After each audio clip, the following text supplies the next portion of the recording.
আজকে রান্না করব কিছু নাই বাগান, এইটুক ডাল আছে ঘরে, খালি এইটুক ডাল আছে।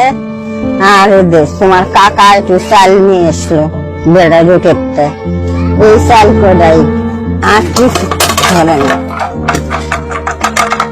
এই যে চাল করা নিয়ে এসলো আর এই ডাল ভর্তা করে ভাত খাবো বাগান। তেল মশলাও নাই ঘরে, ডাল রান্নার একটু তেলও নাই, দুইটা কাঁচামরিচ আছে, কিচ্ছু নাই, পয়সা হয় নাই। কি করবো বাগান? রেজেকের মালিক আল্লাহ, যেটুক রেজেকে ঠিক এইটুকুই খাবো।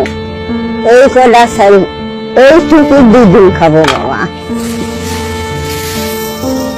এই কটা আজকে, এই কটা আবার তেল। দুধে মানুষই বাগান, কপালে ছেলে নাই, এইটুকু খাই আল্লাহর কাছে দোয়া করে থাকি। আল্লাহ রেজেকের মালিক জিদা জুঠাই দে, আল্লাহর কাছে লাখ লাখ শুকুর। আসলে ভিডিওটা দেখে আসলে খুব কষ্ট লাগলো।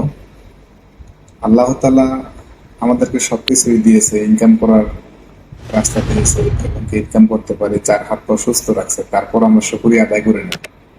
আর এই মানুষগুলোর কিছুই নেই, নুন আনতে পান্তা করে ঠিক মতো খাইতেও পারে না, তারপর বলে আলহামদুলিল্লাহ।